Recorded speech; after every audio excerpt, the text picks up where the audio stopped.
apa kabar Anda semua? Senang sekali ketemu di hari Ahad ini, hari libur ya. Jadi suasananya santai-santai, tapi bagi teman-teman umat Kristiani, saya kira ini waktunya beribadah. Ya, selamat menjalankan ibadah hari Minggu kalau orang Minggu. Dan kita ngomongnya juga nggak terlalu serius-serius sama pertamanya, tapi setelah itu nanti juga akan serius juga, Bung Rocky. Ya, selamat menjalankan ibadah Minggu, dan kita coba kontemplasi apa yang terjadi seminggu yang lalu pada bangsa ini. Kelihatannya orang masih tanya di mana Fadlizon, kenapa dia seolah-olah terusir dari politik. Itu nanti kita bahas perlahan-lahan karena ini isunya sensitif, tapi tetap isunya substantif. Iya. Tapi ada berita lain bersamaan kalau kita ngomongin anggota DPR, pimpinan DPR juga kan jadi pimpinan ketua MPR. Kemarin ketua MPR Bambang Susatyo rupanya ikut jadi navigator dari pembalap Single di Meikarta, rally sprint di Meikarta, dan kemudian mengalami kecelakaan, tapi kedua-duanya selamat gitu. Jadi yang satu selamat dari kecelakaan, yang satu ternyata selamat tidak kekurangan apapun karena ketahuan ternyata Fadlizon sekarang berada di Madrid mengikuti Interparliamentary Union atau pertemuan parlemen dunia.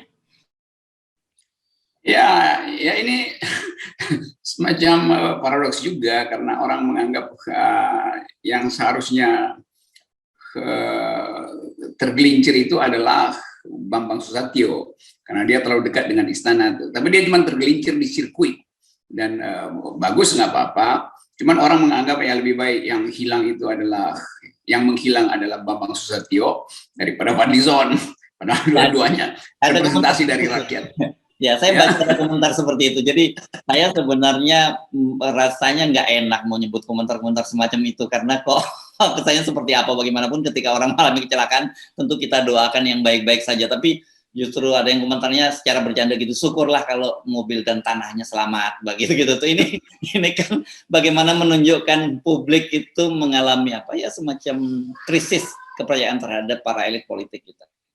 Ya itu intinya, bukan publik menghendaki Bambang Susatyo itu lewat secara gaib itu. Tapi orang menganggap bahwa kok ketua MPR justru kebut-kebutan, kan? Walaupun itu sebetulnya hak dia atau hobi, tapi rakyat udah punya semacam grammar, tata bahasa bahwa anggota MPR itu ya ikut sidang, bukan ikut balap, kan begitu pikiran rakyat. Dan berkali-kali orang menilai perilaku etik dari Bambang Susatyo itu tidak mencerminkan representasi dari keinginan rakyat, karena beliau sering memuji-muji presiden, padahal tugas wakil rakyat adalah justru mengkritisi presiden. Nah, karena itu orang bikin perbandingan. Nah, kalau Fadlizon walaupun bosnya ada di kekuasaan, tapi dia terus kasih kritik. Jadi memang etikanya begitu tuh, lepas dari soal kecelakaan atau keajaiban yang menyebabkan beliau sehat-sehat aja. Kita juga senang karena Bambang Susatyo tidak mengalami cedera. Tetapi rakyat punya persepsi lain bahwa tugas anggota MPR adalah menyuarakan hati nurani rakyat, bukan menyuarakan bunyi mesin balap itu. Jadi kita sekarang masuk pada kemampuan rakyat kita buat berkontemplasi. Rakyat sangat cerdas sekarang untuk menghitung siapa sebetulnya wakil rakyat yang otentik, siapa yang agak palsu. Nah, mereka menemukan Fadlizon adalah yang otentik karena dia selalu memberi kritik, kendati dia sebetulnya bagian dari koalisi itu. Jadi ini sebetulnya pelajaran etisnya. Jadi kita ingin agar supaya semua orang juga mengerti bahwa rakyat itu tidak buta huruf terhadap etika politik. Memang tidak bisa diucapkan secanggih pakar untuk menerangkan problem-problem keadilan, tetapi hati nurani rakyat itu selalu mampu untuk menapis mana yang palsu, mana yang genuine di dalam menyuarakan hati nurani rakyat. Jadi Fadlizon, terimalah ucapan berbahagia dari rakyat kendati Anda ada di Madrid. Dan itu memang juga tugas parlementer. Jadi orang ke Madrid itu bukan balapan ya. Fadlizon pergi ke Madrid karena ikut balapan pikiran parlemen dunia. Saya kira Fadlizon salah seorang pengurus apa namanya, Serikat Parlemen Dunia. Ya, karena dia ketua BKSAP ya, Badan Kerjasama Parlemen. Dan yang menarik juga selain begitu dia muncul, dia udah mulai ngegas lagi Fadlizon. Dia bicara soal undang-undang Omnibus Law, dan juga yang jelas itu dia kemudian juga mendukung perjuangan bangsa Palestina karena dia menampilkan foto-foto dia bersama dengan delegasi Palestina, dan dia bicara soal kemanusiaan di Palestina. Jadi memang inilah sebenarnya ciri khas dari Fadlizon. Saya juga nggak yakin dia tahan akan berdiam diri berpuasa lama-lama di medsos gitu.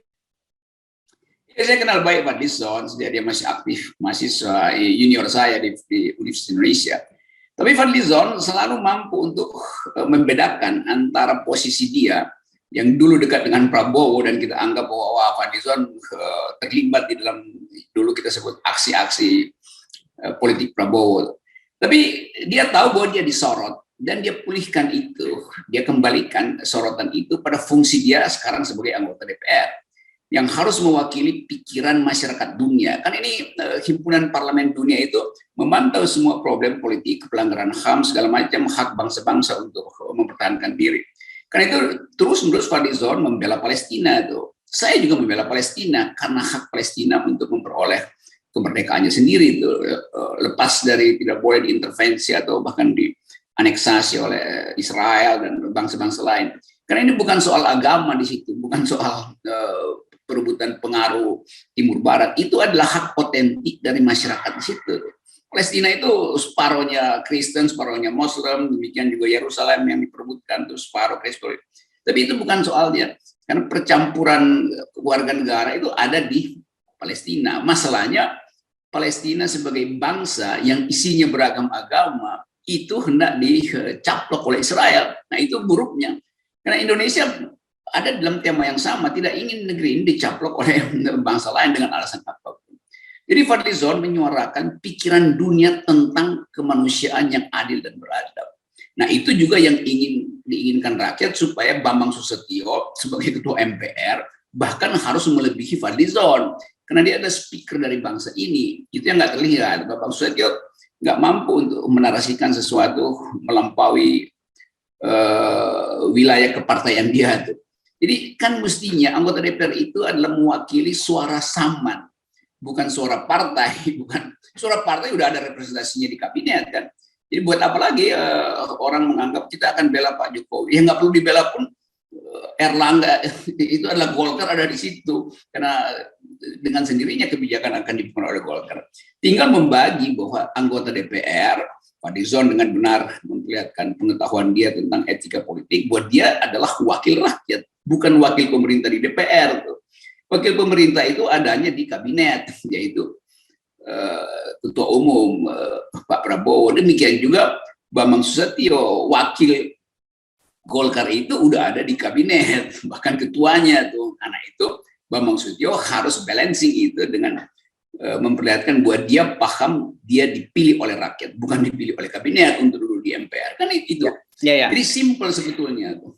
Nah, ini saya kira topik jadi bahasan yang menarik, karena di luar pendukungnya juga banyak, tapi haters dari Fadlizon itu juga sangat banyak. Mereka mempersoalkan bagaimana mungkin ada figur seperti Fadlizon di Partai Gerindra yang notabene adalah partai pendukung pemerintah. Nah, ini menjadi menarik, saya kira kita bicara yang tadi Anda sebut sedikit serius lah di akhir pekan kontemplatif. Bagaimana sih sebenarnya peran semacam itu? Karena orang kan sering bingung, negara kita ini adalah sistemnya presidensial.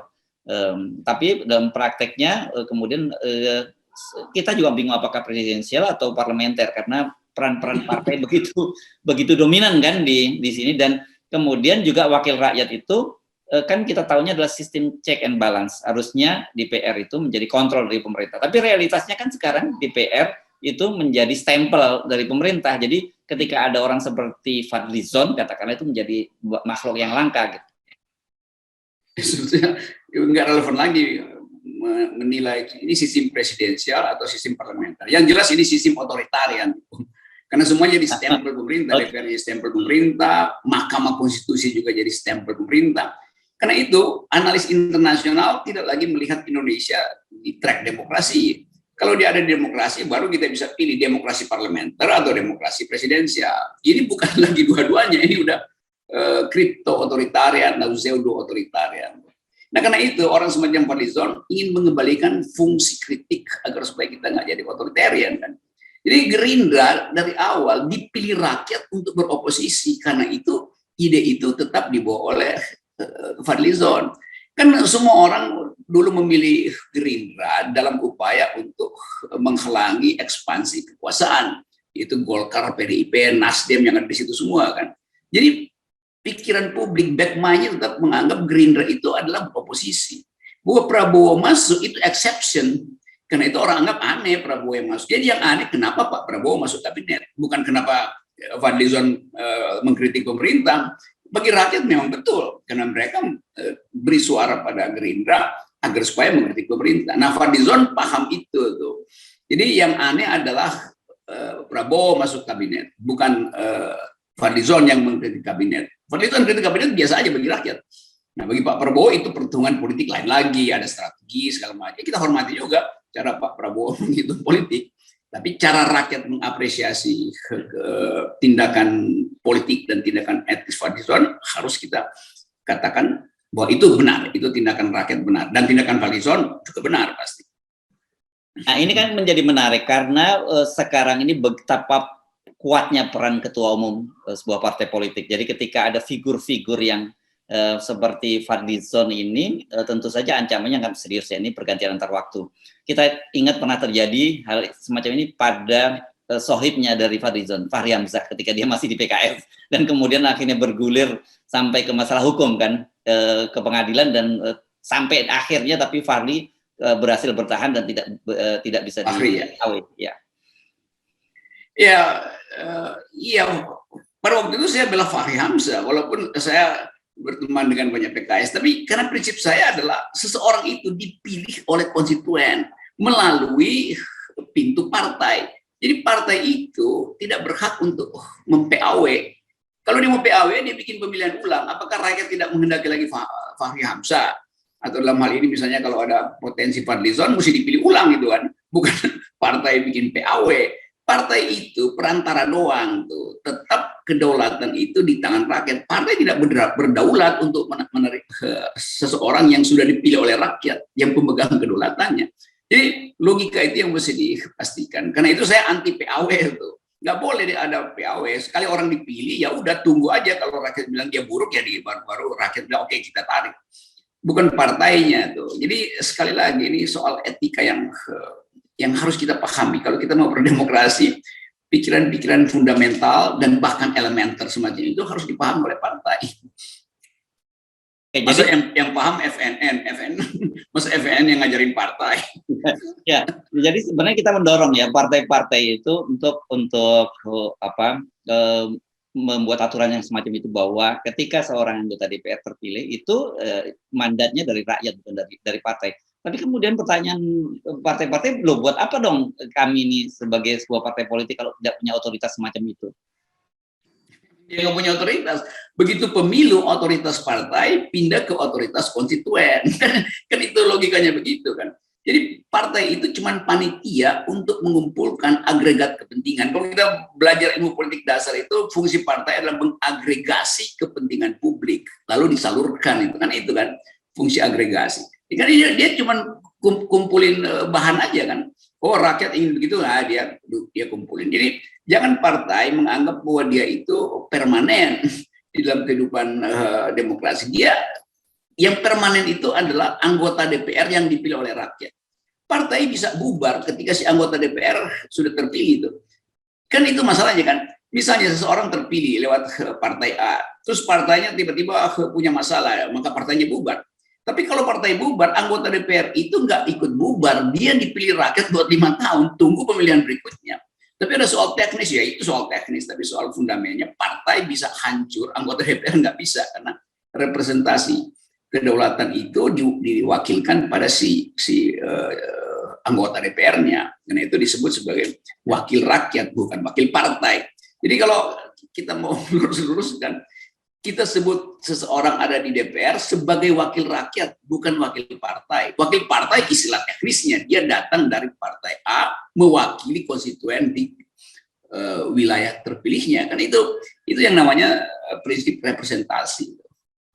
Nah, karena dominannya partai politik itu loh, sehingga kita melihat sekarang ini hampir kita sangat sulit menemukan anggota DPR yang sekarang sekelas Fadlizon gitu, yang bisa berani bersuara berbeda terhadap partai politiknya, dan hampir semua itu kemudian kalau toh tidak sepakat pun juga hanya diam-diam saja dan mengikuti apapun yang dimaui oleh pimpinan partai. Jadi ini soal watak sebetulnya tuh. Fadlizon aktivis dan dia punya pengetahuan yang luas tentang demokrasi, global politics. Nah, karena itu dia bisa andalkan pengetahuan itu. Itu maksudnya semua anggota partai harus punya kapasitas, semua anggota DPR punya kapasitas seperti Fadlizon. Yang sialnya banyak anggota DPR yang nggak punya kapasitas, tapi karena amplopnya tebal, maka dia diangkat oleh partai untuk mewakili konstituennya kan. Kan nggak boleh, karena itu kita ingin selalu elektabilitas itu belakangan deh, intelektualitas di depan. Karena untuk membaca dunia, membaca politik perlu kapasitas seperti Fadlizon. Nah, kalau semua anggota DPR punya kapasitas itu, partai nggak perlu lagi nyari kader yang di outsource. Kan akibat dari kader-kader di outsource bukan karena hasil kader partai, maka kualitas anggota DPR buruk. Dia nggak paham fungsi dia itu. Karena dia nyogok partai, maka dia merasa dia diatur oleh partai, padahal dia diatur oleh konstituennya di dapilnya mestinya kan. Kan itu akibatnya karena orang beli kartu anggota sehingga langsung diutus ke DPR tanpa ada pembekalan tentang etika parlementarian, etika politik, sejarah pemikiran politik. Ini masalahnya. Karena itu saya ingin selalu ada kurikulum standar di semua partai, yaitu pengetahuan dasar tentang ilmu politik, tentang filsafat politik, tentang etika politik, tentang dasar-dasar hukum bernegara. Kan itu intinya tuh. Baru mereka boleh menyatakan diri, saya sudah paham, karena itu saya sekarang ingin mencalonkan diri mewakili dapil A. Itu intinya. Yang sekarang terjadi adalah begitu dia masuk DPR, dia bilang, oke, saya udah anggota DPR, sekarang saya mau belajar. Dia itu terlambat, dia mesti tahu dulu baru jadi anggota DPR. Nah, apalagi dengan sistem rekrutmen sekarang ini ya, di mana kita lihat kembali itu soal dinasti, soal soal kedekatan-dekatan itu jauh lebih utama dibandingkan kualitas seorang kader kan. Kita lihat dari beberapa data riset menunjukkan betapa banyak sekali kemarin partai anggota DPR yang terpilih itu kasih kalau dirunut dia punya kedekatan, apakah bapaknya sebelumnya bupati, apakah dia ketua partai dan sebagainya, itu faktanya semacam itu. Dan yang kita dapat akhirnya ya seperti ini, dari sekian 500 lebih anggota dewan, tetapi sebenarnya yang menjalankan fungsinya seperti Menteri Fadlizon hanya bisa dihitung dengan jari saja. Itu sebabnya waktu awal Presiden Jokowi di 2014 maju dengan ide revolusi mental, kita semua masyarakat sipil diam-diam sebetulnya ingin membantu Presiden, karena Presiden pakai tema revolusi mental. Itu artinya perubahan mindset, bahwa nggak boleh ada kroni, nggak boleh ada KKN, harus ada pelajaran etis. Kan itu intinya revolusi mental kan, bukan revolusi infrastruktur yang diucapkan. Nah, karena itu sekarang terlihat bahwa memang Presiden akhirnya nggak ngerti apa yang dia janjikan. Kan mestinya kalau temanya revolusi mental, harus ada pendidikan politik massal, harus ada kurikulum revolusi mental, revolusi etis di partai-partai. Itu nggak dilakukan oleh Presiden. Akibatnya yang gejala tadi berulang itu. Bahkan partai Presiden sendiri yang isinya dinasti kan. Jadi bagaimana orang percaya bahwa Jokowi paham apa yang dia ucapkan? Revolusi mental itu mestinya anti dinasti, revolusi mental mestinya anti kroni. Itu ini nggak terjadi, bahkan yang berlangsung justru sebaliknya. Tuh, makin banyak kroni, makin banyak dinasti, dan itu terlihat bukan sekedar di DPR. Isi dari BUMN itu adalah kroni. Apa namanya itu, komisaris itu ada hasil KKN kan. Ini buruknya tuh, atau bukan buruknya, dungunya gitu. Oke, jadi kita ucapkan selamat datang kembali ke Fadlizon. Saya kira justru seperti Anda katakan tadi, jangan terbalik-balik memahami, justru Fadlizon lah sebenarnya dalam situasi semacam ini membuat Gerindra itu masih punya posisi tawar yang cukup kuat di depan masyarakat gitu ya, di depan para pemilihnya. Iya, saya kira itu, dan kita mesti beritahu pada publik bahwa suara Fadlizon itu adalah suara etika politik gitu, dan etika politik mendahului transaksi politik. Itu dalilnya hari ini. Oke, terima kasih Bung Rocky. Mantap.